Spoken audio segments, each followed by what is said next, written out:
ಹಾಗೆ ಎಲ್ಲ ಸಹಕಾರಿ ಯೂನಿಯನ್ನ ಸಿಒಗಳಿಗೆ ಸಹಕಾರಿ ಯೂನಿಯನ್ನ ಅಧ್ಯಕ್ಷರಾಗಿರುವಂತಹ ಚೇತನ್ ಶೆಟ್ಟಿ ಸರ್ ನಮಗೆ ನಮ್ಮೆಲ್ಲರ ಪರವಾಗಿ ಆತ್ಮೀಯವಾದ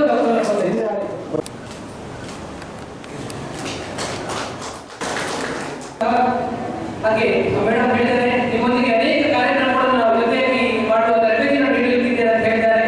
ಮೇಡಮ್ ನಿಮ್ಮ ಸಹಕಾರಕ್ಕೆ ಯಾವತ್ತೂ ಅಗತ್ಯ ಅಂತ ತಿಳಿಸುತ್ತಾ ಇವರಿಗೆ ನಮ್ಮೆಲ್ಲರ ಪರವಾಗಿ ಆತ್ಮೀಯವಾದ ಪ್ರೀತಿಯ ಸ್ವಾಗತವನ್ನು ಕೊಡ್ತಾ ಇದ್ದೀವಿ.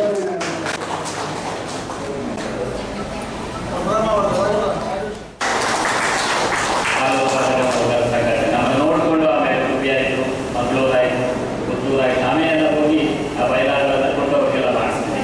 ಅದರ ಜೊತೆಗೆ ರಾಜ್ಯದಲ್ಲಿ ಕೂಡ ಇದೇ ರೀತಿಯ ಸಂಘಟನೆ ಮಾಡಬೇಕು ಅನ್ನೋ ಕಾರಣಕ್ಕೆ ಹೆಚ್ಚಿನ ಪ್ರಥಮ ಸಭೆಯ ಅಧ್ಯಕ್ಷ ಕೂಡ ನಾನೇ ಆಗಿದ್ದೆ. ರಾಜ್ಯದಲ್ಲಿ ಕೂಡ ಒಂದು ನೌಕರರ ಮಹಾಮಂಡಲ ಮಾಡಿ ಇಡೀ ಸರ್ಕಾರದ ನಮಗೆಲ್ಲ ಗೊತ್ತಿದೆ 45 ಕೋಟಿ ಸಿದ್ದರಾಮಯ್ಯ ಅವರು ಪ್ರಥಮ ಮುಖ್ಯಮಂತ್ರಿಗಳಾಗಿದ್ದಾಗ 45 ಕೋಟಿ ರೂಪಾಯಿ ಹಣವನ್ನು ನಮ್ಮ ನೌಕರರಿಗೆ ಮೀಸಲಿಟ್ಟು 20 ಪೈಸೆ ಆಗಿ ಕೊಟ್ಟಿದ್ದಾರೆ. ಅದನ್ನು ಕೂಡ ನಮ್ಮ ರಾಜ್ಯ ಮಹಾಮಂಡಲದಿಂದ ಸರ್ಕಾರವನ್ನು ಭೇಟಿ ಮಾಡಿ ಮುಖ್ಯಮಂತ್ರಿಗಳನ್ನು ಭೇಟಿ ಮಾಡಿ ಕೊಡಿಸುವಂಥ ಪ್ರಯತ್ನ ಮಾಡಿದ್ವಿ. ಅಲ್ಲಿ ಕೂಡ ಕೆಲವು ನಮ್ಮ ಕುಂದಾಪುರದವರ ಪ್ರಯತ್ನ ಇದೆ ಅಂತಕ್ಕಂಥದ್ದು ನಮಗೆ ಬಹಳ ಹೆಮ್ಮೆಯ ವಿಚಾರ ಅಂತ ನಾನು ಹೇಳಿ ಇಷ್ಟಪಡ್ತೇನೆ. ಮುಖ್ಯವಾಗಿ ತಮ್ಮೆಲ್ಲ ನಾನು ವಿಶೇಷವಾಗಿ ಅಭಿನಂದನೆಗಳು ಸಲ್ಲಿಸ್ತೇನೆ. ಇನ್ನೊಂದು ಹೆಮ್ಮೆ ಅಂದರೆ ಉಡುಪಿ ಅವಿಭಜಿತ ದಕ್ಷಿಣ ಕನ್ನಡ ಜಿಲ್ಲೆಯಲ್ಲಿ ಒಂದು ಮಾದರಿ ಹಾಲು ಉತ್ಪಾದಕರ ಸಹಕಾರ ಸಂಘಗಳಿದ್ದರೆ ಪರ್ ಕ್ಯಾಪಿಟಲ್ ಕಲೆಕ್ಷನ್ನಲ್ಲಿ ಇರ್ಬೋದು, ಗುಣಮಟ್ಟದಲ್ಲಿ ಇರ್ಬೋದು, ಎಲ್ಲ ವಿಚಾರದಲ್ಲಿ ನಂಬರ್ 1 ಇದ್ದರೆ ಮತ್ತೆ ಬೆಳತಂಗಡಿ ಜೊತೆಗೆ ಕನ್ನಡದಲ್ಲಿ ಕೂಡ ಕುಂದಾಪುರದ ಎಲ್ಲ ಮೂಲೆಗಳಲ್ಲಿ ಇವತ್ತು 1,100 ಸಿದ್ದಾಪುರದಲ್ಲಿ 2,100 ಕಾಲು ಸಂಗ್ರಹಣೆ ಆಗ್ತಾ ಇದೆ ಅಂತ ಹೇಳಿದ್ರೆ ಎಲ್ಲೋ ಇನ್ನೂ ಈ ಒಂದು ಬರಗಾಲದಲ್ಲಿ ಕೂಡ ಎಲ್ಲೋ ಒಂದು ಆಸೆ, ಒಂದು ಮರೀಚಿಕೆ ನಮಗೆ ಕಾಣ್ತಾ ಇದೆ ಅಂತ ಹೇಳಿ ನಮ್ಗೆ ನಿಜವಾಗಿ ಹೆಮ್ಮೆ ಆಗ್ತಾ ಇದೆ.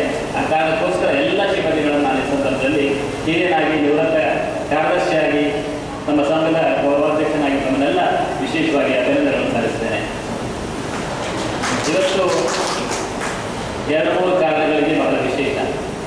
ಒಂದು, ನಮ್ಮ ಕುಂದಾಪುರದ ಸನ್ಮಾನ್ಯ ಪ್ರಕಾಶ್ ಶೆಟ್ಟಿ ಅವರಿಗೆ ಸಹಕಾರ ರತ್ನ ಪ್ರಶಸ್ತಿ ಬಂದಿದೆ. ನಿಜವಾಗಿ ಅದು ಯಾವಾಗಲೂ ಬರಬೇಕಿತ್ತು. ಅವರ ಸಾಧನೆ 27 ವರ್ಷಗಳಿಂದ ಒಂದು ಕಮಲದ ಕೋಣೆ ರೈತ ಸೇವಾ ಸಹಕಾರ ಸಂಘವನ್ನು ರಾಜ್ಯ ಮಟ್ಟದಲ್ಲಿ ಮಾತ್ರ ಅಲ್ಲ, ನೀವೆಲ್ಲ ಹೋದರೆ ಗೊತ್ತಾಗುತ್ತೆ, ರಾಷ್ಟ್ರ ಮಟ್ಟದಲ್ಲಿ ಏನಾದರೂ ಗುರುತಿಸುವಂತಹ ಒಂದು ಸಹಕಾರಿ ಸಂಘ ಇದ್ದರೆ ಅದು ಕಮಲದ ಕೋಣೆ ರೈತ ಸೇವಾ ಸಹಕಾರ ಸಂಘ. ಅಂತಹ ಒಬ್ಬ ಶ್ರೇಷ್ಠ ಸಹಕಾರಿಯಾಗಿ ಜೊತೆಗೆ ನಾವು ಅವರು ಭಾಳ ಪ್ರೀತಿ ಮಾಡೋದು ಯಾಕೆಂದರೆ ನಮ್ಮ ನೌಕರರ ಬಗ್ಗೆ ಬಹಳ ಕಮಿಟ್ಮೆಂಟ್, ಬಹಳ ಪ್ರೀತಿ ಇರುತ್ತಿರುವವರು. ನೌಕರರ ಬಗ್ಗೆ ಯಾವಾಗಲೂ ಜಿಲ್ಲಾ ಒಕ್ಕೂಟದಲ್ಲಿ ನಮ್ಮ ಹಿತಚಿಂತನೆಗಳ ಬಗ್ಗೆ ಯಾವಾಗಲೂ ಚರ್ಚೆ ಮಾಡ್ತಿರೋರು ಪ್ರಕಾಶ್ ಶೆಟ್ಟಿ ಅವರು. ಅದ್ರ ಜೊತೆಗೆ ಅವರು ಈ ವರ್ಷ ಒಬ್ಬ ರಾಜ್ಯದ ಅತ್ಯುತ್ತಮ ಹಾಲು ಉತ್ಪಾದಕರ ಪ್ರಶಸ್ತಿಯನ್ನು ಕೂಡ ಕರ್ನಾಟಕ ಹಾಲು ಮಹಾಮಂಡಲ ನೀಡ್ತಾ ಇದೆ ಅಂತ ಹೇಳಿದ್ರೆ ಹೆಚ್ಚಿನ ಹಾಲು ಉತ್ಪಾದಕರ ಸಹಕಾರ ಸಂಘದಲ್ಲಿ ದುಡಿತಕ್ಕಂಥ ನಾವೆಲ್ಲ ಹೆಮ್ಮೆ ಪಡ್ತಕ್ಕಂಥ ವಿಚಾರ ನಾನು ಸಂದರ್ಭದಲ್ಲಿ ರಾಜ್ಯದ ಮಾದರಿ ಹಾಲು ಉತ್ಪಾದಕರಾಗಿ ಕೂಡ ಅವರು ಇವತ್ತು ಗುರುತಿಸಲ್ಪಟ್ಟಿದ್ದಾರೆ. ಅಲ್ಲದೆ ಅವರು ಪಂಚಾಯತ್ ರಾಜ್ಯದಲ್ಲಿ ಕೆಲಸ ಮಾಡ್ತಾರೆ, ಕುಂದಾಪುರ ತಾಲೂಕು ಪಂಚಾಯತಿ ಅಧ್ಯಕ್ಷರಾಗಿ ಕೆಲಸ ಮಾಡಿದ್ದಾರೆ. ಬಹಳ ಎಲ್ಲ ರಂಗದಲ್ಲಿ ಅವರು ಯಾವ ಕ್ಷೇತ್ರದಲ್ಲಿ ಹೋದರೂ ಕೂಡ ಅದ್ಭುತವಾದ ಕೆಲಸವನ್ನು ಅವರು ಮಾಡುವ ಕೃಷಿಕರಾಗಿ ಅವರು ಯಾವ ಹೇಳ್ತಾರೆ 15,000 ಅಡಿಕೆ ಸಸ್ಯ ಅವರದ್ದಿದೆ ಅಂತ ಹೇಳಿದ್ರೆ ಬಹಳ ದೊಡ್ಡ ಕೃಷಿಕರು 400 ಲೀಟರ್ ಹಾಲು ಉತ್ಪಾದನೆ ಮಾಡ್ತಾರೆ. ಅಂಥವರನ್ನ ಹೆಚ್ಚಿನ ಅಂಶ ನಾವು ಸನ್ಮಾನ ಮಾಡತಕ್ಕಂಥದ್ದು ಹೆಚ್ಚಿನ ಅಂಶ ನಮ್ಮೆಲ್ಲರ ಜವಾಬ್ದಾರಿ ಅನ್ನೋ ಕಾರಣಕ್ಕೋಸ್ಕರ ಇವತ್ತು ನಮ್ಮ ಹಬ್ಬದಲ್ಲಿ ಅವರ ಸಂಭ್ರಮವನ್ನು, ಅವರಿಗೆ ಸಿಕ್ಕಿದಂತಹ ಪ್ರಶಸ್ತಿಗಳ ಸಂಭ್ರಮವನ್ನು ನಾವೆಲ್ಲ ಹಂಚಿಕೊಂಡು ಅವರೊಟ್ಟಿಗೆ ನಾವು ಕೂಡ ಈ ಸಂಭ್ರಮವನ್ನು ಆಚರಿಸಬೇಕು ಅನ್ನೋ ಕಾರಣಕ್ಕೆ ಈ ಒಂದು ಕಾರ್ಯಕ್ರಮದಲ್ಲಿ ಅವರನ್ನು ಅಭಿನಂದಿಸ್ತಾ ಇದ್ದೇವೆ. ನಾವೆಲ್ಲ ಅತ್ಯಂತ ಪ್ರೀತಿಯ ಗೌರವವನ್ನು ಅವರು ಈ ಸಂದರ್ಭದಲ್ಲಿ ನೀಡ್ತಾ ಇದ್ದೇವೆ. ಅದರ ಜೊತೆಗೆ ಇನ್ನೊಬ್ಬರನ್ನ ಬಹಳ ವಿಶೇಷವಾಗಿ ನಾವು ಗುರುತಿಸ್ತಾ ಇದ್ದೇವೆ ಅಂದರೆ ಅರುಣ್ ಕುಮಾರ್ ಸರ್ ಅವರು. ಹೆಚ್ಚಿನ ಅಂಶ ಸಹಕಾರಿ ಕ್ಷೇತ್ರದಲ್ಲಿ ಈ ಜಿಲ್ಲೆ ಕುಂದಾಪುರ ವಲಯ ಏನಾದರೂ ಇವತ್ತು ಮಾದರಿಯಾಗಿ ಗುರುತಿಸಲ್ಪಟ್ಟದಿದ್ದರೆ ಕುಂದಾಪುರ ವಲಯ ಅಂದರೆ ಉಡುಪಿ ಜಿಲ್ಲೆ ಇವತ್ತು ಎಲ್ಲ ಸಹಕಾರ ಸಂಘಗಳು ರಾಜ್ಯದ ರಾಷ್ಟ್ರದ ಗಮನ ಸೆಳೀತಾ ಇದೆ ಅಂದರೆ ಅದರ ಹಿಂದೆ ತುಂಬ ಕೆಲಸ, ಸುಮಾರು 40 ವರ್ಷ 35 ವರ್ಷಗಳ ಕಾಲ ಕೆಲಸ ಮಾಡಿದಂಥ ಅರುಣ್ ಕುಮಾರ್ ಸರ್ ಅವರ ಪ್ರಯತ್ನ ನಿಜವಾಗಿ ಬಹಳ ದೊಡ್ಡದಿದೆ ಅಂತ ನಾನು ಭಾವಿಸ್ತೇನೆ. ಮೊನ್ನೆ ಅವರಿಗೆ ಒಂದು ಸನ್ಮಾನ ಆಯಿತು, ವಿದಾಯ ಸನ್ಮಾನ ಆಯಿತು. ಹೆಚ್ಚಿನ ಅಂಶ ಕರ್ನಾಟಕದ ಇತಿಹಾಸದಲ್ಲಿ ಒಬ್ಬ ನಿವೃತ್ತ ಅಧಿಕಾರಿಗೆ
ಪೋಸ್ಟಲ್ ಬ್ಯಾಂಕಿನ ಹಲವಾರು ಸಂಘಗಳಲ್ಲಿ ಒಂದು ಸಂಬಳ ಕೊಡಲಿಕ್ಕೆ ಸಾಧ್ಯ ಇಲ್ಲ ಅನ್ನೋ ಮಟ್ಟಕ್ಕೆ ಎಲ್ಲೋ ಒಂದು ಹಂತಕ್ಕೆ ಬಂದಿದ್ದೀವಿ.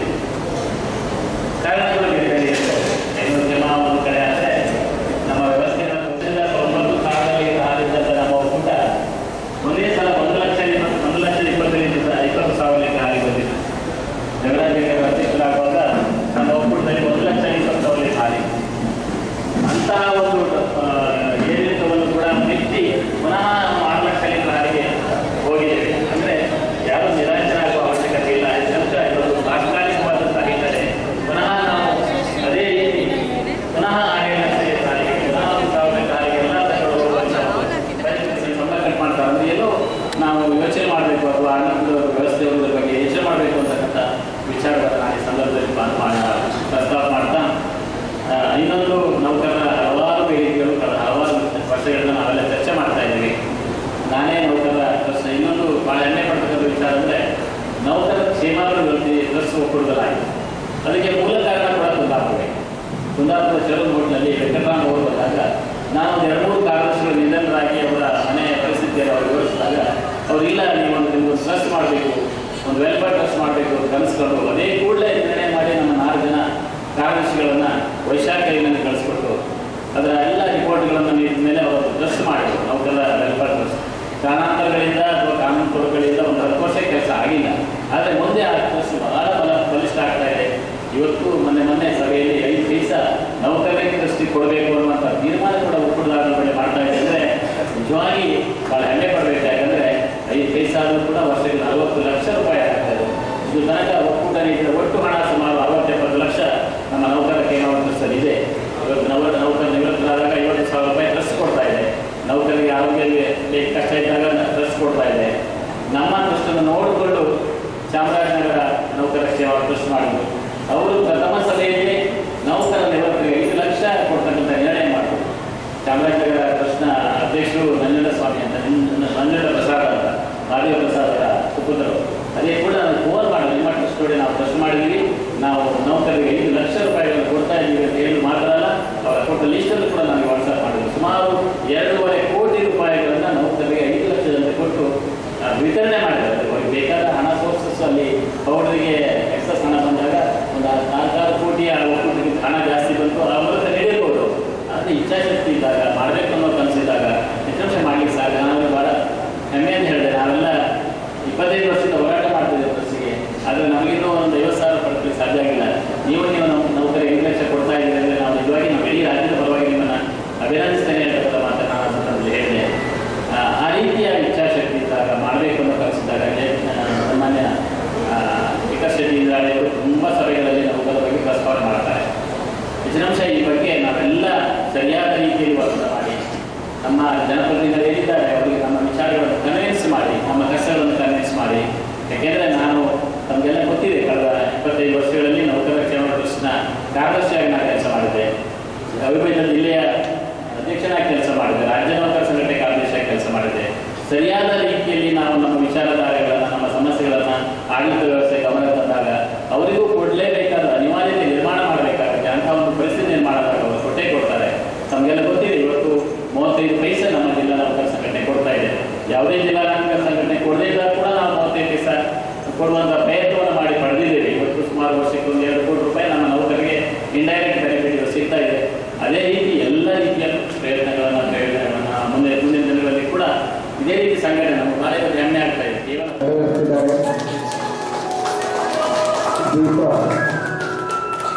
ದಿನವೂ ನೌಕರರ ಬಾಳಲ್ಲಿ ಶ್ರೇಯಸ್ಸಾಗಲಿಯನ್ನು ಸಂಕೇತವಾಗಿ ದೀಪ ಬೆಳಗಿಸುವ ಮುಖೇನ ಈ ಒಂದು ನೌಕರರ ಬಾಳು ಹೊಸನಾಗಬೇಕು ಅನ್ನೋ ಆಶಯದೊಂದಿಗೆ ಹಿರಿಯರ ಮಾರ್ಗದರ್ಶನದೊಂದಿಗೆ ಈ ಒಂದು ಕಾರ್ಯಕ್ರಮ ಉದ್ಘಾಟನೆ ನಡೆಯುತ್ತಾ ಇದೆ.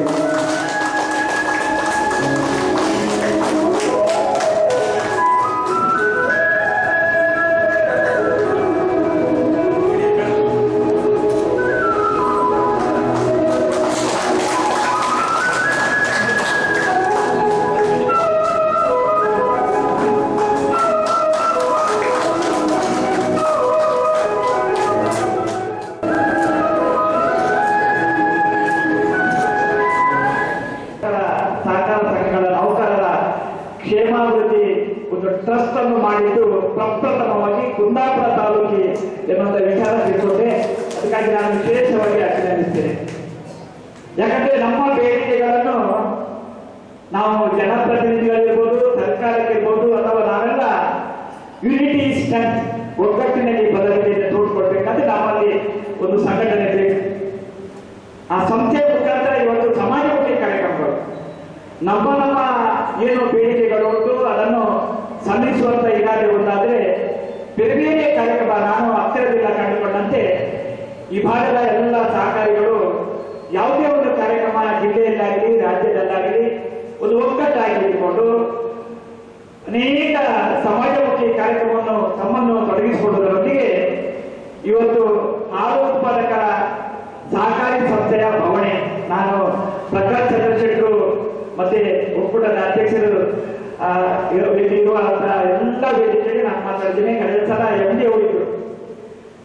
ನಾವು ಸುಮಾರು 45-50 ವರ್ಷಕ್ಕೆ ಹಿಂದೆ ಹೋದ್ರೆ ಇವತ್ತು ಸಹಕಾರಿ ಸಂಸ್ಥೆಯಲ್ಲಿ ಸೊಸೈಟಿಗಳಂದ್ರೆ ಚುಮ್ನೆಣ್ಣೆ ಮಾರಾಟ, ಸಕ್ಕರೆ ಹಾಕಿ ಗೋಧಿ ವಿತರಣೆ ಮಾತ್ರ ಸೀಮಿತ ಆಗಿದೆ ಅಲ್ವಾ? ಆದ್ರೆ ನಾವು ನಮ್ಮ ವ್ಯವಹಾರದಲ್ಲಿ ಬದಲಾವಣೆ ಮಾಡಿಕೊಳ್ಳುವಂತಹ ವ್ಯವಸ್ಥೆ ಆಗಿದೆ. ನಮ್ಮ ಬೈಲಾವನ್ನು ತಿದ್ದುಪಡಿ ಮಾಡಿಕೊಂಡೆವು. ಸರ್ಕಾರದ ಧೋರಣೆಯನ್ನು ನಾವು ಅನುಕರಣೆ ಮಾಡಲೇಬೇಕು. ಬೈಲದಲ್ಲಿ ತಿದ್ದುಪಡಿ ಮಾಡಿಕೊಂಡು ನಾವು ಸ್ವಲ್ಪ ಆರ್ಥಿಕ ವ್ಯವಸ್ಥೆಗಳಿಗೆ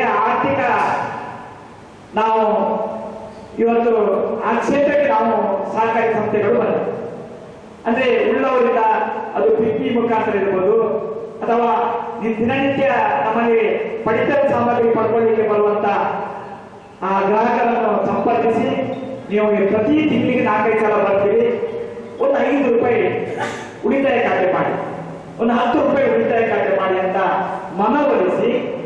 ಮನವೊಲಿಸಿದಕ್ಕಿಂತ ಉತ್ತಮ ಸೇವೆ ನೀಡುವಂತ ಇವತ್ತು ಸಹಕಾರಿ ಕ್ಷೇತ್ರದ ಮುಖಾಂತರ ಇವತ್ತು ನಮ್ಮ ಜಿಲ್ಲೆಯಲ್ಲಿ ಸರಿಸುಮಾರು 4,000 ಕೋಟಿ ರೂಪಾಯಿ ಠೇವಣಿ ಸಹಕಾರಿ ಸಂಸ್ಥೆಯಲ್ಲಿ ಜನ ವಿನಿಯೋಗಿಸಿದ್ದಾರೆ. ವಿಶ್ವಾಸ ಮತ್ತೆ ನಂಬಿಕೆ. ನಾನು ಈ ಹೈನುಗಾರಿಕೆಯ ಹಾಲು ಉತ್ಪಾದಕರ ಸಹಕಾರಿ ಸಂಸ್ಥೆಯ ಬಗ್ಗೆ ಪ್ರತಿಯೊಂದು ವೇದಿಕೆಯಲ್ಲಿ ಮಾತಾಡ್ತೇನೆ. ವಿಶೇಷವಾಗಿ ಈ ಹಿಂದೆ ಏನೋ ಮನೆಯಲ್ಲಿ ಒಂದು ಹಂತದ ವಿದ್ಯಾಭ್ಯಾಸ, ದೊಡ್ಡ ವಿದ್ಯಾಭ್ಯಾಸ ಇರಲಿಲ್ಲ. ಸುಮಾರು 50 ವರ್ಷ ಹಿಂದಿನ ಚಿಂತನೆ ಮಾಡಿದ್ರೆ ಒಂದು ಸ್ವಲ್ಪ ಮಟ್ಟದ ವಿದ್ಯಾಭ್ಯಾಸ ಕಲಿತವರು ಇವತ್ತು ಅಲ್ಲಿ ಸ್ಥಳೀಯ ಸಹಕಾರಿ ಸಂಸ್ಥೆಗಳಲ್ಲಿ ಹಾಲು ಉತ್ಪಾದಕರ ಸಹಕಾರ ಸಂಸ್ಥೆಯಲ್ಲಿ ದಿನ 1 ಗಂಟೆಗೆ 2 ಗಂಟೆಗೆ ದುಡಿತಿದ್ರು. ಬೇರೆ ಬೇರೆ ಅದು ಗದ್ದೆ ಕೆಲಸ ಇರ್ಬೋದು, ಅಥವಾ ಕೃಷಿಗೆ ಸಂಬಂಧಪಟ್ಟದ್ದು ಇರ್ಬೋದು, ಬೇರೆ ಬೇರೆ ವ್ಯವಹಾರದೊಂದಿಗೆ ಇದನ್ನು ತೊಡಗಿಸಿಕೊಂಡು ತನ್ನ ಜೀವನವನ್ನು ಸಾಗಿಸಿದ್ರು. ಇವತ್ತು ಹಾಗಲ್ಲ. ಇವತ್ತು ನಾನು ನೋಡುವಾಗ ತುಂಬಾ ಸಂತೋಷಪಟ್ಟೆ. ಎಲ್ಲ ಯುವ ಜನತೆ, ಶಕ್ತಿಯುತ ಯುವ ಜನತೆ ಇವತ್ತು ಹಾಲು ಉತ್ಪಾದಕರ ಸಹಕಾರಿ ಸಂಸ್ಥೆಯಲ್ಲಿ ಇವತ್ತು ನೌಕರರಾಗಿದ್ದಾರೆ. ಆದ್ರೆ ಅವರು ಪಡ್ಕೊಳ್ಳೋ ವೇತನ ಏನಂತ ಹೇಳಿದ್ರೆ ಖಂಡಿತವಾಗಿ ಅವರಿಗೆ ವೇತನ ಎಷ್ಟಂತ ಯಾರಿಗೂ ಹೇಳಿಲ್ಲ, ಹೇಳುವಂತ ಪರಿಸ್ಥಿತಿ ಇಲ್ಲ. ಆದ್ರೆ ಇವತ್ತು ಸಹಕಾರಿ ಸಂಸ್ಥೆಗಳಲ್ಲಿ ಇವತ್ತು ಪ್ರಾಥಮಿಕ ಕೃಷಿ ಪತ್ತಿನ ಸಹಕಾರಿ ಸಂಸ್ಥೆ ಇರ್ಬೋದು, ಅಥವಾ ಕ್ರೆಡಿಟ್ ಸೊಸೈಟಿ ಇರ್ಬೋದು, ನಾವು ಇವತ್ತು ಪ್ರಧಾನ ವ್ಯವಸ್ಥಾಪಕರು 1 ಲಕ್ಷಕ್ಕೆ ಮೇಲ್ಪಟ್ಟು ಸಂಬಳ ತಗೊಳ್ತಾರೆ ಅಲ್ವಾ? ಇವತ್ತು ಇಲಾಖೆ ಅಧಿಕಾರಿಗಳು ಸಂಬಳ ತಗೊಳ್ಳೋದ್ರಿಂದ ಜಾಸ್ತಿ ಸಂಬಳವನ್ನು ತಗೊಳ್ತಾರೆ. ತುಂಬಾ ಸಂತೋಷ. ಯಾಕಂದ್ರೆ ನಾನು ಅದಕ್ಕಾಗಿ ಹೇಳುವಂತೆ ಇವತ್ತು ಕರ್ನಾಟಕ ರಾಜ್ಯದಲ್ಲಿ ಮೊನ್ನೆ ನಮ್ಮ ಸಹಕಾರ ಸಂಸ್ಥಾನದ ಮುಖ್ಯ ಮೀಟಿಂಗ್ ಮಾಡಿದ್ರು. ನಮ್ಮ ಸಹಕಾರ ಸಚಿವರು ಎಲ್ಲ ಅಧಿಕಾರಿ ವರ್ಗ ಹೋಗಿದ್ರು. ಆ ವೇದಿಕೆಗೂ ನಾನು ಹೇಳಿದ್ದೇನೆ. ಯಾಕಂದ್ರೆ ಇವತ್ತು ರಾಜ್ಯದಲ್ಲಿ ಸಹಕಾರಿ ಕ್ಷೇತ್ರ ಸಾಕಷ್ಟು ಪ್ರಗತಿ ಆಗ್ತಿದೆ. ನಮ್ಮ ಒಟ್ಟು ಜನಸಂಖ್ಯೆಯ ಇವತ್ತು ಸುಮಾರು 40% ಜನ ಸಹಕಾರಿ ಕ್ಷೇತ್ರದಲ್ಲಿ ತಮ್ಮನ್ನು ತೊಡಗಿಸಿಕೊಂಡಿದ್ದಾರೆ. ತನ್ಮೂಲಕ ಇಡೀ ದೇಶದ ಆರ್ಥಿಕ ವ್ಯವಸ್ಥೆ ಸಹಕಾರಿ ಚಳವಳಿಯ ಮೇಲೆ ನಿಂತಿದೆ. ಅಂದ್ರೆ ಎಲ್ರಿಗೂ ಗೊತ್ತಿದೆ, ಸಹಕಾರಿ ಚಳವಳಿಯಿಂದ, ಸಹಕಾರಿ ಕ್ಷೇತ್ರದಿಂದ ಮಾತ್ರ ದೇಶದ ಆರ್ಥಿಕ ಪ್ರಗತಿಯನ್ನು ಕಾಣಲು ಸಾಧ್ಯ. ಕಟ್ಟಕಡೆಯ ವ್ಯಕ್ತಿಗೂ ಇದರಿಂದ ಪ್ರಯೋಜನವನ್ನು ಪಡೆಯಲಿಕ್ಕೆ ಸಾಧ್ಯ ಎನ್ನುವಂತ ವಿಚಾರ ಇವತ್ತು ಎಲ್ರಿಗೂ ಗೊತ್ತಿದೆ. ಆದ್ರಿಂದ ಇವತ್ತು ಸಹಕಾರಿ ಕ್ಷೇತ್ರದಲ್ಲಿ ಅನೇಕ ಬದಲಾವಣೆಯನ್ನು ಮಾಡ್ತಾ ಇದೆ. ನಾನು ಅವರಿಗೆ ವಿನಂತಿ ಮಾಡಿದ್ದೇನೆ, ಎಲ್ಲ ಇಲಾಖೆ ಅಧಿಕಾರಿಗಳು ಇದ್ದರು, ಸ್ವಲ್ಪ ಹೈನುಗಾರಿಕೆಯೊಂದಿಗೆ ಅವರಿಗೆ ಮಲ್ಟಿಪರ್ಪಸ್ ವ್ಯವಹಾರ ಮಾಡಲಿಕ್ಕೆ ಅವಕಾಶ ಕಲ್ಪಿಸಿ. ಎಲ್ಲಿಗೆ ಅನುಕೂಲ ಉಂಟು ಆರ್ಥಿಕ ವ್ಯವಸ್ಥೆಗಳು, ಒಂದು ಸಣ್ಣ ಮಟ್ಟಿನ ಬ್ಯಾಂಕಿಂಗ್ ವ್ಯವಹಾರ ಮಾಡಲಿಕ್ಕೆ ಸಹ ಅವರಿಗೆ ಅವಕಾಶವನ್ನು ಕಲ್ಪಿಸಿ. ಯಾರಿಗೆ ಅನುಕೂಲ ಉಂಟು ಆಡಳಿತ ಮಂಡಳಿಯವರ ಅನುಮತಿ ಪಡ್ಕೊಂಡು ತಮ್ಮ ಮಹಿಳೆಯರಿಗೆ ಸ್ವಲ್ಪ ತಿದ್ದುಪಡಿ ಮಾಡಿಕೊಟ್ಟು ಆರ್ಥಿಕ ವ್ಯವಸ್ಥೆಗೆ ಸಹ ಹಾಲು ಸಂಗ್ರಹಣೆಗೆ ಏನು ಸಮಸ್ಯೆ ಆಗುದಿಲ್ಲ. ಈಗ ಆ ವ್ಯವಹಾರ ಮಾಡಿದ್ರೆ ಹಾಲು ಸಂಗ್ರಹಣೆಗೆ ಸಮಸ್ಯೆ ಆಗುದಿಲ್ಲ. ಇನ್ನಷ್ಟು ಜನರು ಖಂಡಿತವಾಗಿಯೂ ಅದಕ್ಕೆ ಹೈನುಗಾರಿಕೆ ಬಗ್ಗೆ ಪ್ರೋತ್ಸಾಹ ಕೊಡಲಿಕ್ಕೆ ಸಿಬ್ಬಂದಿ ವರ್ಗದವರು ಇವತ್ತು ಪ್ರಾಮಾಣಿಕವಾಗಿ ಇನ್ನಷ್ಟು ದುಡಿತಾರೆ. ನಾನು ಸಂಸ್ಥೆಯ ಒಬ್ಬ ಆಡಳಿತ ಮಂಡಳಿಯ ಸದಸ್ಯರಾಗಿದ್ದೇನೆ. ಆದರೆ ನಾನು ಯಾವತ್ತು ಹೇಳುವಂತ ಮಾತು, ದೇವಸ್ಥಾನದಲ್ಲಿ 10 ಕೋಟಿ ರೂಪಾಯಿ ದೇವಸ್ಥಾನ ಕಟ್ಟಿದ್ರೆ ಆಡಳಿತ ಮಂಡಳಿ ಅಥವಾ ವ್ಯವಸ್ಥಾಪನಾ ಸಮಿತಿಯವರು ಮುಖ್ಯ ಅರ್ಚಕರು ಅಥವಾ ಅರ್ಚಕರು ಬಂದ ಭಕ್ತರಿಗೆ ದೇವರಲ್ಲಿ ಪ್ರಾರ್ಥನೆ ಮಾಡಿ ಒಂದು ಒಳ್ಳೆಯ ತೀರ್ಥ ಪ್ರಸಾದ ಕೊಟ್ಟರೆ ಮಾತ್ರ ದೇವಸ್ಥಾನಕ್ಕೆ ಭಕ್ತರ ಸಂಖ್ಯೆ ಜಾಸ್ತಿ ಆಗ್ತದೆ. ಹವಾನ್ಯಂತ ಶಾಲಾ ಕೊಠಡಿ ಕಟ್ಟಿದ್ರೆ ಅಲ್ಲಿ ಅಧ್ಯಾಪಕ ವೃಂದವರು ಒಳ್ಳೆಯ ಪಾಠ ಪ್ರವಚನ ಮಾಡಿದ್ರೆ ಮಾತ್ರ ಶಾಲೆಗೆ ಮಕ್ಕಳ ಸಂಖ್ಯೆ ಜಾಸ್ತಿ ಆಗ್ತದೆ. ಅದೇ ರೀತಿಯಾಗಿ ಆರ್ಥಿಕ ಸಂಸ್ಥೆಯಲ್ಲಿ ಒಳ್ಳೆಯ ಆಡಳಿತ ಮಂಡಳಿ ಇದೆ. ಆದರೆ ಸಿಬ್ಬಂದಿ ವರ್ಗದವರು ಬಂದ ಗ್ರಾಹಕರನ್ನು ಅಥವಾ ಬಂದ ಸದಸ್ಯರನ್ನು ಒಂದು ಒಳ್ಳೆಯ ರೀತಿಯಲ್ಲಿ ಸೇವೆ ನೀಡುವುದರ ಮುಖಾಂತರ ಮಾಡಿದ್ರೆ ಮಾತ್ರ ಆ ಆರ್ಥಿಕ ಸಂಸ್ಥೆ ಪ್ರಗತಿ ಮತ್ತೆ ಬೆಳವಣಿಗೆ ಸಾಧ್ಯ. ಈ ಮಾತು ನಾನು ಯಾವತ್ತೂ ಹೇಳಿದ್ದು. ಆದ್ರಿಂದ ನಾವು ಸಿಬ್ಬಂದಿ ವರ್ಗದವರಿಗೆ ಒಂದು ಒಳ್ಳೆಯ ಇವತ್ತಿನ ಸ್ಥಿತಿಗತಿಗೆ ಅನುಕೂಲವಾಗಿ ಒಂದು ಒಳ್ಳೆಯ ಜೀವನವನ್ನು ಸಾಗಿಸಿ ಅವರ ಮಕ್ಕಳಿಗೆ ಒಂದು ರೀತಿಯ ವಿದ್ಯಾಭ್ಯಾಸ ಇರ್ಬೋದು, ಕೌಟುಂಬಿಕ ವ್ಯವಸ್ಥೆಯಲ್ಲಿ ಒಂದು ನೆಮ್ಮದಿ ಇರ್ಬೋದು, ಇದೆಲ್ಲವನ್ನು ಒದಗಿಸಲಿಕ್ಕಾಗಿ ನಮ್ಮ ವ್ಯವಹಾರದಲ್ಲಿ ಸ್ವಲ್ಪ ಬದಲಾವಣೆ ಮಾಡುವ ಬಗ್ಗೆ ಪ್ರತಿ ವೇದಿಕೆಯಲ್ಲಿ ನಾನು ಹೇಳ್ತಾ ಇದ್ದೇನೆ. ಸಹಕಾರ ಅಭಿವೃದ್ಧಿ ಹೊಂದುತ್ತದೆ ಮಾರ್ಗದರ್ಶನ ಮಾತುಗಳೊಂದಿಗೆ ಅಭಿನಂದನೆ ಹೇಳ್ತಾರೆ.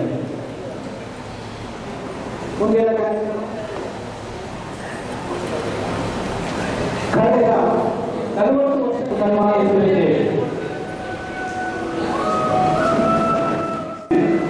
ಪ್ರತಿಭಾವಂತ ವಿದ್ಯಾರ್ಥಿಗಳಿಂದ ತಾವು ಅವಕಾಶ ಸಿಕ್ಕ ಸರ್ಕಾರಿ ಉದ್ಯೋಗದ ಮುಖ ಮಾಡದೆ ಹಿರಿಯರ ಜಮೀನಿನಲ್ಲಿ ಮಾದರಿ ಕೃಷಿಕರಾಗಿ ಅತ್ಯಂತ ಪ್ರೀತಿಯಿಂದ ತಮ್ಮನ್ನು ತೊಡಗಿಸಿಕೊಂಡಿದೆ.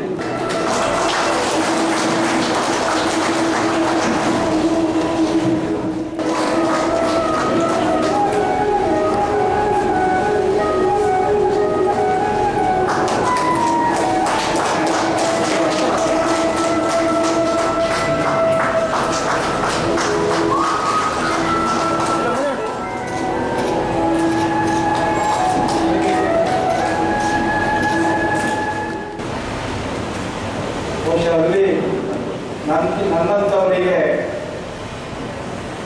ಬೇಸಾಯ ಮಾಡಿಕೊಂಡು ದನ ಕರೆದು ಜಿಲ್ಲಾ ಪಂಚಾಯತ್ ಎನ್ಎಲ್ ಆಗುವುದು ಸಹಾನಿಧಿಗಳನ್ನು ಕೇಳುವಂಥದ್ದು ಮತ್ತು ಅನುಭವಗಳನ್ನು ಕೇಳುವಂಥದ್ದು ಅವರ ಹತ್ರ. ಬಹುಶಃ ನಾವಿಬ್ಬರಿಗೂ ಕೂಡ ಒಟ್ಟಿಗೆ ಸನ್ಮಾನ ಮಾಡುವಂಥ ಒಂದು ವೇದಿಕೆಯನ್ನು ನೀವು ಕಲ್ಪಿಸಿಕೊಟ್ಟಿದ್ದೀರಿ. ಬಹುಶಃ ಅದಕ್ಕೆ ನಿಮಗೆ ಅಭಿನಂದನೆಗಳು ತರುತ್ತೇನೆ. ಯಾಕಂದರೆ ನನಗೆ ಸಿಕ್ಕ ಅಭಿನಂದನೆ ಯಾರು ಕೊಟ್ಟರು ಅಂತ ಹೇಳುವಂಥದ್ದು ಭಾಳ ಮುಖ್ಯ. ಬಹುಶಃ ಮೊದಲು ಕೊಟ್ಟಂಥದ್ದು ನನಗೆ ತುಂಬ ಸನ್ಮಾನಗಳಾಯಿತು. ಬಹುಶಃ ಬ್ರಹ್ಮಾವರ ನೌಕರರ ಒಕ್ಕೂಟದಲ್ಲಿ ನನ್ನ ಹುಟ್ಟಿರುವುದರಲ್ಲಿ ರಾಕೇಶ್ ಅವರು ಬಹುಶಃ ಅಲ್ಲಿ ನಮ್ಮ ಮನೆಯವರನ್ನೆಲ್ಲ ಕರೆದು ದೊಡ್ಡ ಸನ್ಮಾನವನ್ನು ಮಾಡಿದರು. ಬಹುಶಃ ಇವತ್ತು ಸನ್ಮಾನಕ್ಕಿಂತ ಈ ನೌಕರರ ಕ್ಷೇಮಾಭಿವೃದ್ಧಿಯ ಒಂದು ವಿಚಾರಗಳನ್ನು ತಾವು ಸಮಾವೇಶವನ್ನು ಇಲ್ಲಿ ಮಾಡಿದ್ದೀವಿ. ಬಹುಶಃ ಮೊನ್ನೆ ಸನ್ಮಾನಕ್ಕೆ ಮತ್ತೆ ಉತ್ತರ ಕೊಡ್ತೀನಿ ನಾನು. ಬಹುಶಃ ನಿಮ್ಮ ಆದ್ಯತೆ ಬಹುಶಃ ಇವತ್ತು ಅದಿದೆ ಅಂತ ಹೇಳಿ ನಾನು ಭಾವಿಸ್ತೇನೆ. ಮೊನ್ನೆ ಅನೇಕರು ಬಂದಿದ್ದರು. ಸುಮಾರು ಒಂದು 2 ಗಂಟೆ ಹೊತ್ತು ನಾವು ನಮ್ಮ ಕಾಮಕೋಣೆ ಕಚೇರಿಯಲ್ಲಿ ನಾನು ಬೆಳಗ್ಗೆಯಲ್ಲಿದ್ದೆ, ಅವರು ಕೂಡ ಸ್ವಲ್ಪ ಸಮಯ ಕರ್ಕೊಂಡು 2 ಗಂಟೆ ನಾವು ಚರ್ಚೆ ಮಾಡ್ತೀವಿ. ಬಹುಶಃ ವೈರುಧ್ಯಮಯ ವಿಚಾರಗಳಲ್ಲಿ ನೌಕರರ ವಿಚಾರದಲ್ಲಿ ನಾನಿದ್ದೇನೆ. ಒಂದು ಕಾಮಕೋಣೆ ರೈತರ ಸೇವಾ ಸಹಕಾರ ಸಂಘದಲ್ಲಿ ತಿಂಗಳಿಗೆ ಸುಮಾರು 18 ಲಕ್ಷಕ್ಕೆ ಸಹಿ ಹಾಕ್ತೇನೆ. 2,20,00,000 ಹಣವನ್ನು ಒಂದು ವರ್ಷಕ್ಕೆ ನೌಕರರಿಗೆ ಕೊಡ್ತಾ ಇದೆ. ಅದೇ ರೀತಿಯಲ್ಲಿ ಒಕ್ಕೂಟದಲ್ಲಿ ನಿರ್ದೇಶಕನಾಗಿ ಅಲ್ಲಿ ನಾವು ನೌಕರರಿಗೆ ಏನು ಸವಲತ್ತನ್ನು ಕೊಡ್ತಾ ಇದ್ದೇನೆ ಅಂತ ಹೇಳುವಂಥದ್ದು ಕೂಡ ನನಗೆ ಲೆಕ್ಕ ಇದೆ. ಅದೇ ರೀತಿಯಲ್ಲಿ ಮ್ಯಾಕೋಡು ಹಾಲು ಉತ್ಪಾದಕರ ಸಹಕಾರ ಸಂಘದಲ್ಲಿ ಏನಾಗ್ತಾ ಇದೆ ಅದು ಕೂಡ ಭಾಳ ನೋವಿನಿಂದ ಬಹುಶಃ ಬೇರೆಯವರಿಗಿಂತ ಸ್ವಲ್ಪ ಅಡ್ಡಿಲ್ಲ ನಾವು ಇಡೀ ವ್ಯವಸ್ಥೆಗಳನ್ನು ನಾವು ನೋಡ್ತಾ ಇದ್ದೇವೆ. ಬಹುಶಃ ನಾನು ಸಮಾಜವಾದದ ಸಿದ್ಧಾಂತದಿಂದ ನಾನು ಈ ಕ್ಷೇತ್ರಕ್ಕೆ ಬಂದವರು. ಸರ್ವರಿಗೂ ಸಮಪಾಲು ಸಮಬಾಳು, ಇದು ನನ್ನ ಧ್ಯೇಯ. ಜಯಪ್ರಕಾಶ್ ನಾರಾಯಣ ಅವರ ಒಂದು ಆ ಸಂದರ್ಭದ ತುರ್ತು ಪರಿಸ್ಥಿತಿ ಸಂದರ್ಭದಲ್ಲಿ ನನಗೆ 19-20 ವರ್ಷ ಬಹುಶಃ ಆ ಒಂದು ಸಿದ್ಧಾಂತವನ್ನು ಇವರಿಗೂ ಕೂಡ ನಾನು ಅಳವಡಿಸಿಕೊಂಡು ಬಂದಿದ್ದೇನೆ. ಆದರೆ ಈ ನೌಕರರ ಒಂದು ಡಿಸ್ಪ್ಯಾರಿಟಿ, ಆ ಸಂಬಳದ ಡಿಸ್ಪ್ಯಾರಿಟಿ, ಅವರ ಸವಲತ್ತುಗಳ ಡಿಸ್ಪ್ಯಾರಿಟಿ, ಬಹುಶಃ ನಾವು ಅಸಹಾಯಕರಾಗಿದ್ದೇವೆ ಎನ್ನುವ ಒಂದು ಕಡೆ ಅಂತ ಹೇಳುವಂಥದ್ದು. ಬಹುಶಃ ನಾವು ಸಂಸ್ಥೆಗಳನ್ನು ಕಟ್ಟುವಾಗ ಅದು ಸ್ವತಂತ್ರವಾಗಿ ಇರಬೇಕು ಮತ್ತು ಸ್ವಾಭಿಮಾನ ಇರಬೇಕಂತಂದರೆ ಅಲ್ಲಿ ಆದಾಯ ಬರಬೇಕಾಗ್ತದೆ. ಒಕ್ಕೂಟ ವ್ಯವಸ್ಥೆಗಳನ್ನು ಕೂಡ ನಾವು ನೋಡಿದ್ದೇವೆ. ಪ್ರಾಥಮಿಕ ಕೃಷಿ ಪತ್ತಿನ ಸಹಕಾರಿ ಸಂಘಗಳು, DCC ಬ್ಯಾಂಕು, ಹಾಗೆ ಎಫೆಕ್ಸ್, ಅದು ಒಂಥರಾದರೆ ನಾವೆಲ್ಲ ಬಲಿಷ್ಠ ಆಗಿದ್ದೇವೆ. ತುಂಬ ಬಲಿಷ್ಠ ಆಗಿದ್ದೇವೆ. ನನಗೆ ಸಂತೋಷ ಇದೆ. ಇವತ್ತು ಕಮಲ ಗುಣವೇತರ ಸೇವಾ ಸಹಕಾರಿ ಸಂಘ ಒಂದು ನೂತನ ಸ್ಟಾರ್ಟಪ್ ಅನ್ನು ಮಾಡ್ತಾ ಇದೆ.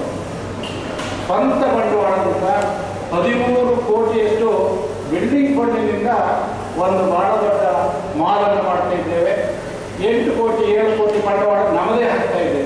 ಯಾವ ಸಾಲವೂ ಇಲ್ಲ, ಯಾವ ಸಹಾಯಧನವೂ ಇಲ್ಲ, ಸರ್ಕಾರದ ಯಾವುದೇ ನಿರೀಕ್ಷೆಯೂ ಇಲ್ಲ. ಆದರೆ ನಾವು ಈ ಹಾಲಿನ ಸಂಘಗಳನ್ನು ನಾವು ಮೇಲೆ ನೋಡಬೇಕು, ಮೇಲಿಂದ ಮೇಲೆ ನೋಡಬೇಕು. ಬಹುಶಃ ಬಹಳ ಚೆನ್ನಾಗಿ ಅವರು ಹೇಳಿದರು, ಎಲ್ಲಿಯವರೆಗೆ ನಾವು ಮೇಲಿನವರಿಗೆ ಕೈ ಚಾಚ್ತೇವೆ ಅಲ್ಲಿ ನಮಗೆ ಸ್ವತಂತ್ರವಾಗಿ ಸ್ವಾಭಿಮಾನದಿಂದ ಅಥವಾ ಅಗತ್ಯ ಇರುವಂಥ ಸಂಪನ್ಮೂಲಗಳನ್ನು ಸಂಬಳಗಳನ್ನು ಕೂಡ ಕೊಡಲಿಕ್ಕೆ ಸಾಧ್ಯ ಇಲ್ಲ. ಹಾಲಿನ ಪರಿಸ್ಥಿತಿಯು ಹಾಗೆ. ಬಹಳ ದೊಡ್ಡ ತುಂಬಿದ ಕೆರೆಯಲ್ಲಿ ಶಕ್ತಿ ಇಲ್ಲದ ಕೆಸಿನ ಎಲೆಯಾಗಿ ನಾವು ಉಣವುತ್ತಿದ್ದಾರೆ. ಅದಕ್ಕೆ ಸ್ವತಂತ್ರ ಬೇರು ಇಲ್ಲ, ನೀರು ಕಡಿಮೆ ಆದಾಗ ಕಟ್ಟು ಹೋಗ್ತದೆ. ಮತ್ತು ಇನ್ನೊಂದು ವಿಶೇಷ ಅಂದರೆ ಆ ಕೆಸ ಅಂತ ಹೇಳುವಂಥದ್ದು ಅಲ್ಲಿರುವ ನೀರು ಕುಡಿಲಿಕ್ಕೂ ಆಗೋದಿಲ್ಲ. ಅದು ರಾಜ್ಯಕ್ಕಾಗಿ ಇರ್ತದೆ.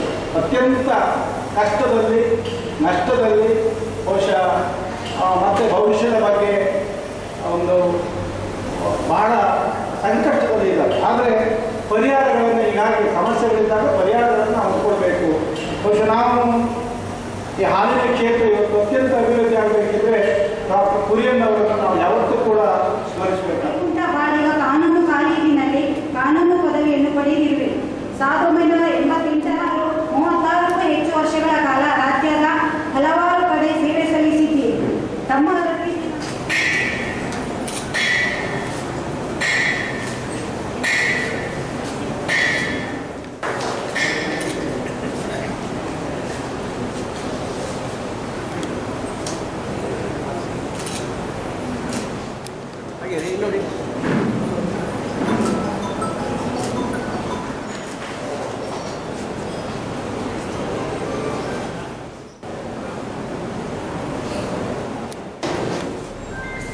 ಸರಿ ನೋಡಿ, ಮುಂದೆ ನೋಡಿ. ನಮಗೇನಂದರೆ ಆಗ ಆಲೂರದ ಸಹಕಾರ ಸಂಘದ ನೌಕರರ ಸಂಬಳ ಕೇಳಿದರೆ ನಿಮಗೆ ಬೇಜಾರೆ. 600 ರೂಪಾಯಿ 800 ರೂಪಾಯಿ ಸಂಘಕ್ಕೆ ಕೆಲಸಕ್ಕೆ ಬರುವುದೇ ಇರಲಿಲ್ಲ. ಕರೆದು ಕೆಲಸ ಕೊಡ್ತಿತ್ತು. ಅದ ನಂತರ ನಮಗೆ, ಯಾಕಂದರೆ ನಾನೊಬ್ಬ ಸರ್ಕಾರಿ ನೌಕರನ ಮಗನಾಗಿದ್ದೆ, ನನಗೂ 4 ಜನ ಮಕ್ಕಳು ನನ್ನ ತಂದೆಗೆ. ಆಗ ನಮಗೆ ಕಷ್ಟ ಗೊತ್ತಾಗ್ತಿದೆ, ಫೀಸ್ ಕಟ್ಟುವುದು ಹೇಗೆ, ಜೀವನ ಮಾಡುವುದು ಹೇಗೆ. ಆ ನಂತರ ನಾವೆಲ್ಲ ನಮ್ಮ ಆಗ ಬಂದ ಅಧಿಕಾರಿಗಳು ಒಳ್ಳೆಯ ಅಧಿಕಾರಿಗಳಿದ್ದರು. ದಯಾನಂದ ಅವರೆಲ್ಲ ನಮಗೆ ಸಂಬಳ ಕಡಿಮೆ ಏನಾದರೂ ಮಾಡಬೇಕು, ನಾವು ಕೇಳಲು ಇದೆಲ್ಲ ಮಾಡಿದ್ವಿ. ಅದಕ್ಕೆ ಸರಿಯಾಗಿ ಪ್ರಕಾಶ್ ಚಂದ್ರ ಶೆಟ್ಟಿ MLC ಅವರಿಗೆ ಎಲ್ಲಿ ಕ್ವಶನ್ ಆಗ್ತಿತ್ತು. ಅವರು ಸತತ ಒಂದು 25 ವರ್ಷಗಳ MLC ಆಗಿದ್ರು. ಅವ್ರ ಹತ್ರ ನಾವೇ ಎಲ್ಲೇ ಕ್ವಶನ್ ಬರೆದು ಕೊಟ್ಟು ನಮ್ಮ ಸಹಕಾರ ಸಂಘಗಳ ನಿಯಮವನ್ನು ತಿದ್ದುಪಡಿ ಮಾಡಿದ್ರು.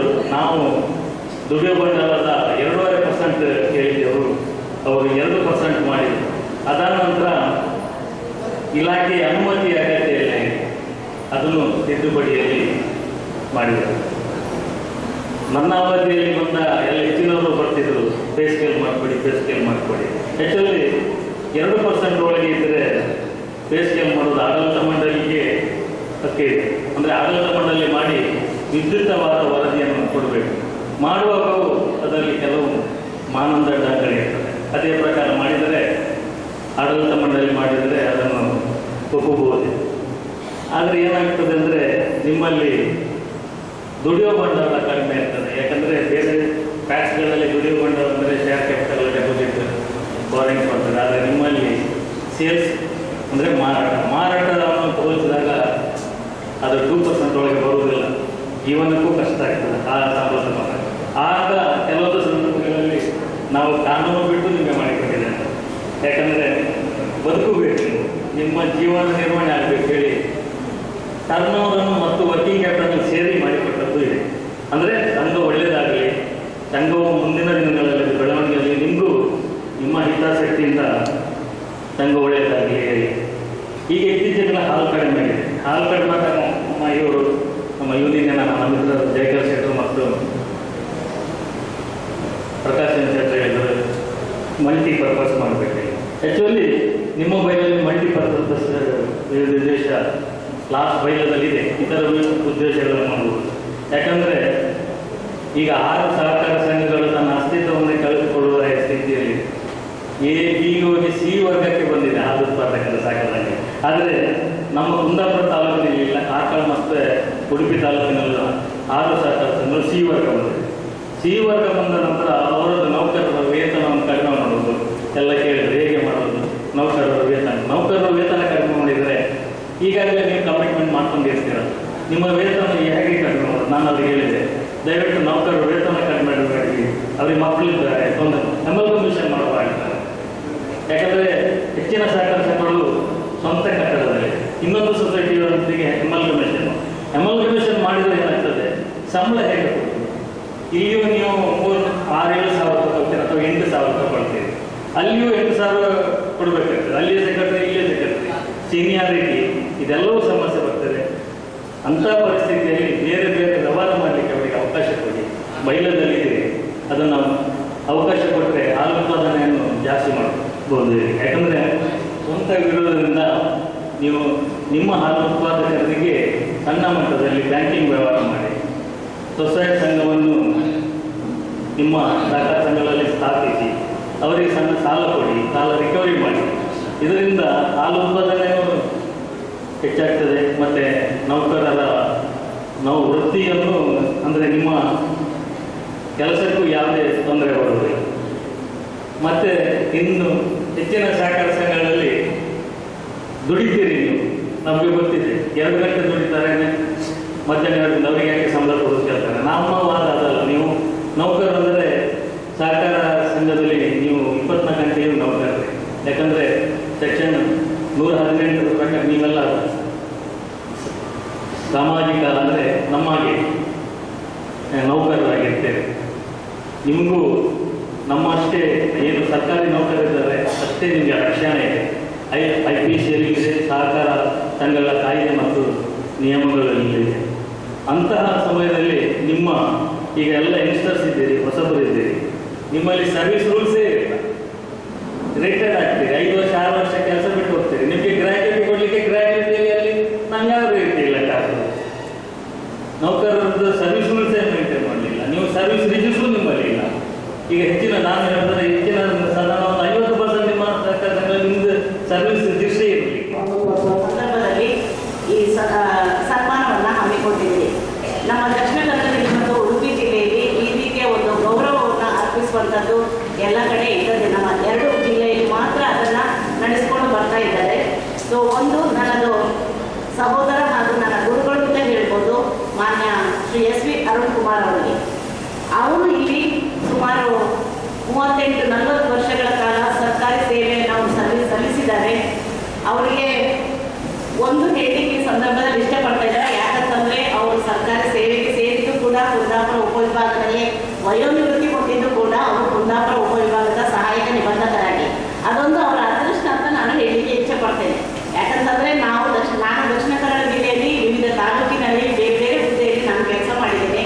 ಆದರೆ ಅವರಿಗೆ ನಿಮ್ಮೆಲ್ಲರನ್ನು ನಿಮ್ಮ ಇಲ್ಲಿರುವಂತಹ ಎಲ್ಲ ಸಹಕಾರ ಸಂಘಗಳ ಕಾರ್ಯದರ್ಶಿಗಳಾಗಲಿ, ಆಡಳಿತ ಮಂಡಳಿ ನಿರ್ದೇಶಕರುಗಳಾಗಲಿ, ಅಧ್ಯಕ್ಷರಾಗಲಿ ಎಲ್ಲರೂ ಕೂಡ ಅವರಿಗೆ ಚಿರಪರಿಚಿತರೇ ಆಗಿದ್ದಾರೆ, ಅರುಣ್ ಕುಮಾರ್ ಸರ್ ಅವರಿಗೆ. ಇವತ್ತು ನಾನು ಮುಖ್ಯವಾಗಿ ನಮ್ಮ ಹಾಲು ಉತ್ಪಾದಕ ಸಹಕಾರ ಸಂಘದ ಮುಖ್ಯ ಕಾರ್ಯನಿರ್ವಹಣಾಧಿಕಾರಿ ಅಥವಾ ಕಾರ್ಯದರ್ಶಿ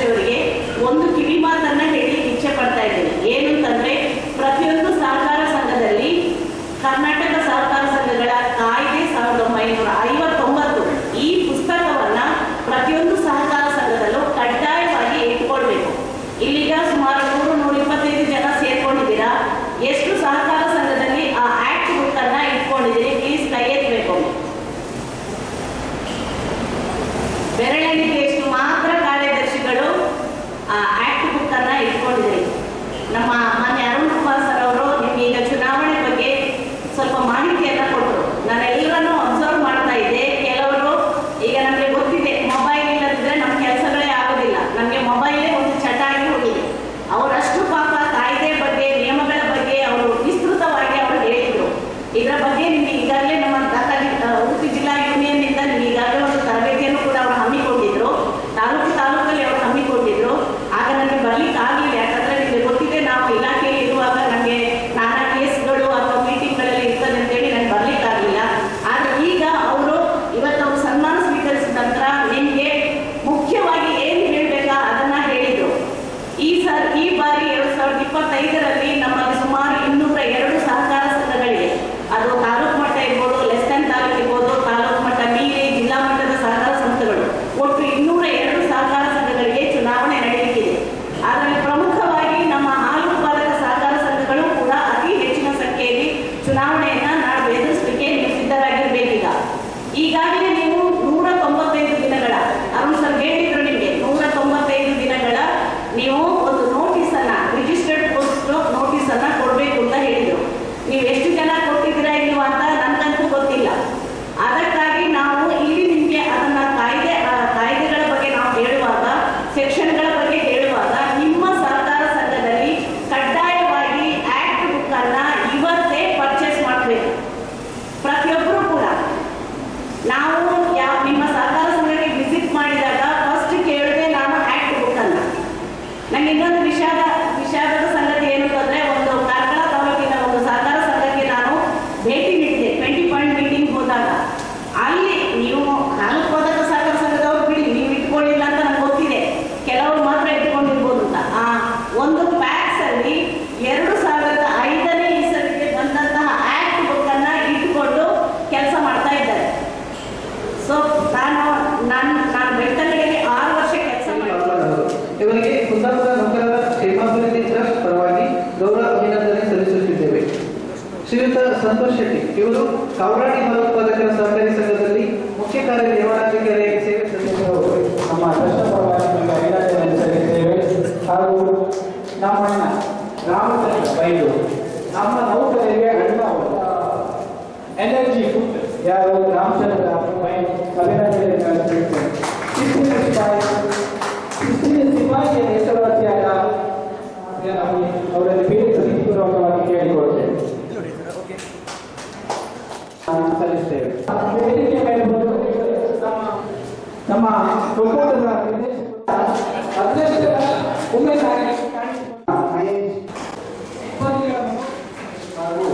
ಸರ್ಕಾರಿ ಸಹಭಾಗಿತ್ವದೊಂದಿಗೆ ಈ ಕಾರ್ಯಕ್ರಮವನ್ನು ಆಯೋಜನೆ ಮಾಡಿ ಈ ಕಾರ್ಯಕ್ರಮಕ್ಕೆ ಉದ್ಘಾಟನೆ ಮಾಡುವುದರ ಮೂಲಕ ಈ ಕಾರ್ಯಕ್ರಮಕ್ಕೆ ನಮ್ಮ ಹಲವಾರು ವರ್ಷಗಳಿಂದ ಶ್ರೀಯುತ ಕಿಶನ್ ಕುಮಾರ್ ಹೆಗ್ಡೆ ಅವರು ಅಧ್ಯಕ್ಷತೆ ಇರುವಾಗಲೂ ಸಹ ನಮ್ಮ ಸಹಕಾರಿ ಅಧ್ಯಕ್ಷರು ಹಾಗೂ ಇಂದ್ರಾಳಿ ಜಯಕರ್ ಶೆಟ್ಟಿ ಅವರು ಸಹ ಅಷ್ಟೇ ನಮ್ಮ ನೌಕರರ ಕಾರ್ಯಕ್ರಮಕ್ಕೆ ತುಂಬಾ ಸಹಕಾರವನ್ನು ಕೊಡ್ತಾ ಇದ್ದಾರೆ. ನಮ್ಮ ಜೊತೆಗೆ ತುಂಬಾ ಸಹಕಾರವನ್ನು ನೀಡುವುದರ ಜೊತೆಗೆ ನಮ್ಮ ಕಾರ್ಯಕ್ರಮಕ್ಕೆ ಸಹಾಯವನ್ನು ಸಹ ಮಾಡ್ತಾ ಇದ್ದಾರೆ. ಅವರಿಗೆ ನಾನು ತುಂಬುರದ ಹೃದಯದ ಕೃತಜ್ಞತೆಯನ್ನು ಈ ಸಂದರ್ಭದಲ್ಲಿ ಸಂಘಟನೆ ಪರವಾಗಿ ಹೇಳಲಿಕ್ಕೆ ಇಷ್ಟಪಡ್ತೇನೆ.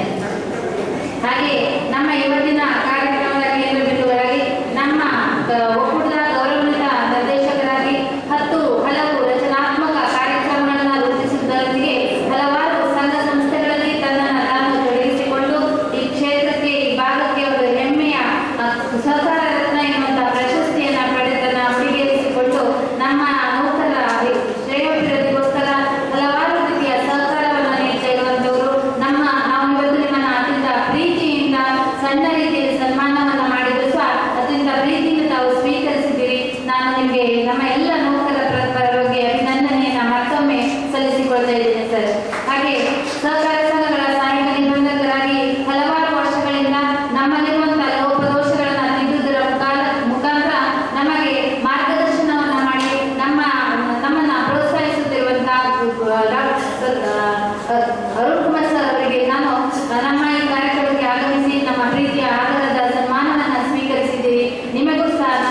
ಸಂಘಟನೆ ಪರವಾಗಿ ಮತ್ತೊಮ್ಮೆ ಅಭಿನಂದನೆಯನ್ನು ಸಲ್ಲಿಸಿಕೊಳ್ತಾ ಇದ್ದೇನೆ ಸರ್. ಹಾಗೆ ಸಹಕಾರ ಸಂಘಗಳ ಸಹಾಯಕ ನಿಬಂಧಕರಾಗಿರುವ ಶ್ರೀಮತಿ ಮೇಡಮ್ ಅವರು, ಸುಕನ್ಯಾ ಮೇಡಮ್ ಅವರು ಸಹ ತನ್ನ ಅತ್ಯಮೂಲ್ಯವಾದ ಸಮಯವನ್ನು ನಮ್ಮೊಂದಿಗೆ ಕಳೆದು ಇವತ್ತು ನಮ್ಮೊಂದಿಗೆ ಬಂದು ನಮಗೆ ಮಾಹಿತಿ ಮಾರ್ಗದರ್ಶನವನ್ನು ನೀಡಿದ್ದಾರೆ. ನಮಗೆ ಕಾನೂನಿನ ಅರಿವುಗಳನ್ನು ಮೂಡಿಸಿದ್ದಾರೆ. ನಾವು ಯಾವ ರೀತಿಯಲ್ಲಿ ಸಂಘಗಳಲ್ಲಿ ಇರಬೇಕು ಎನ್ನುವುದನ್ನು ನಮಗೆ ಸಾಕಷ್ಟು ಮಾಹಿತಿಯನ್ನು ಕೊಟ್ಟಿದ್ದಾರೆ. ಬಹುಶಃ ಅವರಿಗೆ ಸಮಯ ಅಭಾವ ಇರಬಹುದು, ಒಂದಿಷ್ಟು ಸಮಯ ಕೊಟ್ಟಿದ್ರೆ ನಮಗೆ ಸುಮಾರು ಇನ್ನಷ್ಟು ಮಾಹಿತಿಯನ್ನು ಅವರು ಕೊಡ್ಬೋದೇನೋ. ಮುಂದೊಂದು ದಿನ ಅವರನ್ನ ಕರೆಸಿ ನಾವು ಇನ್ನೊಂದಿಷ್ಟು ಕ್ಲಾಸ್ ರೂಮ್ ಟೈಪ್ ನಾವು ಮಾಡುವ ಎನ್ನುವಂತ ಯೋಚನೆಯನ್ನು ಮಾಡ್ತಾ ಅವರಿಗೂ ಸಹ ನನ್ನ ಈ ಸಂದರ್ಭದಲ್ಲಿ ಕೃತಜ್ಞತೆಯನ್ನು ಅರ್ಪಿಸಿಕೊಳ್ತಾ ಇದ್ದೇನೆ. ಹಾಗೆ ನನ್ನ ಈ ಕಾರ್ಯಕ್ರಮದ ಯಶಸ್ವಿಗೆ ಕಾರಣೀಕರ್ತರಾದಂತಹ ನನ್ನೆಲ್ಲ ಸಹೋದ್ಯೋಗಿ ಮಿತ್ರರಿಗೂ ಸಹ ನಾನು ಈ ಸಂದರ್ಭದಲ್ಲಿ ಕೃತಜ್ಞತೆಯನ್ನು ಅರ್ಪಿಸುತ್ತಾ, ನಮ್ಮ ಸರ್ ಹೇಳಿದ್ರು 5 ನಿಮಿಷದಲ್ಲಿ ಮುಗಿಸ್ಬೇಕಂತ, 1 ನಿಮಿಷದಲ್ಲಿ ಮುಗಿಸ್ಬೇಕಂತ, ಅದಕ್ಕೋಸ್ಕರ ನಾನು ಭಾಷಣವನ್ನ ಮಾಡುವುದಿಲ್ಲ. ಈ ಕಾರ್ಯಕ್ರಮದ ಯಶಸ್ವಿಗೆ ಕಾರಣೀಕರ್ತರಾಗಿ ಬೆಳಿಗ್ಗೆ 9 ಗಂಟೆಗೆ ಎಲ್ಲರೂ ಬಂದು ಇಲ್ಲಿ ಇಟ್ಟಂತ ಸಣ್ಣ ಪುಟ್ಟ ಗೇಮ್ಸ್ ಅನ್ನು ತಾವು ಖುಷಿಯಿಂದ ಎಂಜಾಯ್ ಮಾಡಿದ್ದೀರಿ. ಇಲ್ಲಿ ಬಹುಮಾನ ತಗೊಳ್ಳೋದಂತೂ ಮುಖ್ಯ ಅಲ್ಲ, ನೀವು ಎಂಜಾಯ್ ಮಾಡಿರೋದ್ರಿಂದ ಬಹಳ ಮುಖ್ಯ ಆಗಿದೆ. ಇಂತಹ ಸಪೋರ್ಟ್ ಮುಂದೆಯೂ ಸಹ ನಮಗೆ ಬರಬೇಕು.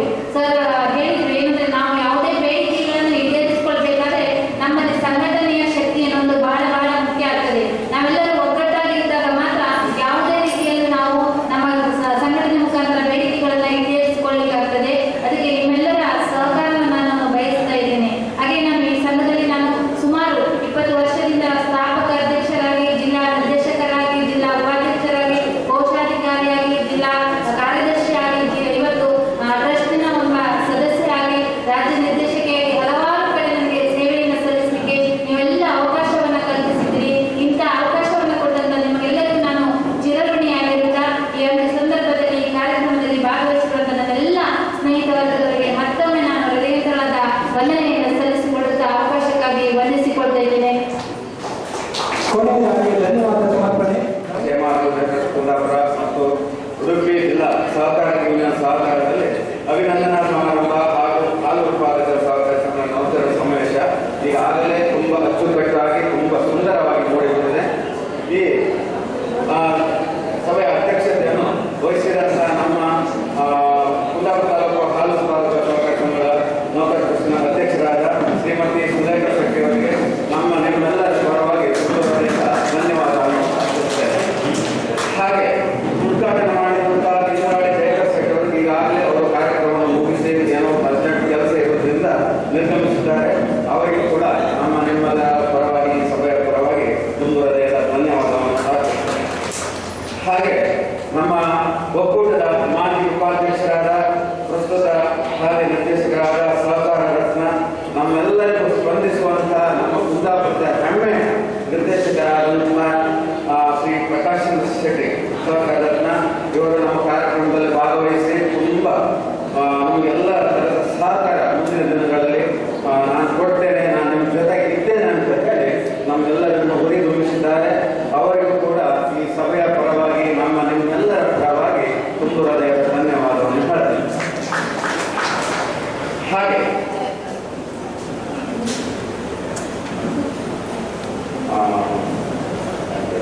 ಹಾಗೆ ಹಾಗೆ ಕುಂದಾಪುರ ತಾಲೂಕು ಸಹಕಾರಿ ನಿಬಂಧಕರಾದಂತಹ ಶ್ರೀ ಅರುಣ್ ಕುಮಾರ್ ಇವರ ಸಹಕಾರಿ ಸಂಘದ ಸಹಾಯಕ ನಿಬಂಧಕರು. ಇವರು ನಮ್ಮ ಜೊತೆ ಇದ್ದು ತುಂಬಾ ನಮಗೆಲ್ಲರಿಗೂ ಒಳ್ಳೆಯ ಒಂದು ಮುಂದಿನ ಕೆಲಸಗಳಿಗೆಲ್ಲ ಏನೇನು ಮಾಡಬೇಕು ಅನ್ನೋದೆಲ್ಲ ಒಂದು ಸಹಾಯವನ್ನು ನಮ್ಗೆ ಹೇಳಿದ್ದಾರೆ. ಅವರಿಗೆ ನಮ್ಮ ನಿಮ್ಮೆಲ್ಲರ ಪರವಾಗಿ ಈ ಸಭೆಯ ಪರವಾಗಿ ತುಂಬ ಧನ್ಯವಾದ. ಹಾಗೆ ನಮ್ಮ ಒಕ್ಕೂಟದ ವ್ಯವಸ್ಥಾಪಕ ನಿರ್ದೇಶಕರು ಇವತ್ತು ಕಾರ್ಯಕ್ರಮಕ್ಕೆ ಬರಬೇಕಿತ್ತು, ಅವರು ಅನಿವಾರ್ಯ ಕಾರಣದಿಂದ ಬರ್ಲಿಕ್ಕೆ ಆಗಲಿಲ್ಲ. ಅವರಿಗೆ ಕೂಡ ಈ ಸಭೆಯ ಪರವಾಗಿ ಧನ್ಯವಾದ ಮಾಡ್ತೇನೆ. ಹಾಗೆ ಮುಖ್ಯ ಅತಿಥಿಗಳಾಗಿ ಆಗಮಿಸಿದಂತ ಶ್ರೀಮತಿ ಸುಕನ್ಯಾ ಸಹಕಾರಿ ಸಂಘಗಳ ಸಹಾಯಕ ನಿಬಂಧಕರು ಕುಂದಾಪುರ, ಇವರು ನಮಗೆ ಈಗಾಗಲೇ ನಮ್ಮ ಅಧ್ಯಕ್ಷರು ಹೇಳಿದ್ರು, ಅವರನ್ನು ಒಂದು ದಿವಸ ಕರೆಸಿ ಒಂದು ಸಭೆ ಮಾಡುವ, ನಮಗೆ ಅವರು ಬೇಕಾದಷ್ಟು ನಾಲೆಜ್ ಕೊಡಬೇಕು. ಕೆಲವೊಂದು ವಿಚಾರಗಳು ನಮ್ಮ ಕಾರ್ಯದರ್ಶಿಯವರಿಗೆ ಗೊತ್ತಿಲ್ಲ, ಇವರು ನನಗೂ ಸಹ ಗೊತ್ತಿಲ್ಲ. ಮೇಡಮ್ ಅವರೇ ತುಂಬ ಸಂಕ್ಷಿಪ್ತವಾಗಿ ಒಳ್ಳೆಯ ವಿಚಾರಗಳನ್ನು ಕಳಿಸಿರಿ. ಇದನ್ನು ಖಂಡಿತವಾಗಿ ನಮ್ಮಲ್ಲಿ ಆದಷ್ಟು ಪ್ರಯತ್ನ ಮಾಡಿ ನೀವು ಹೇಳಿದಂಥ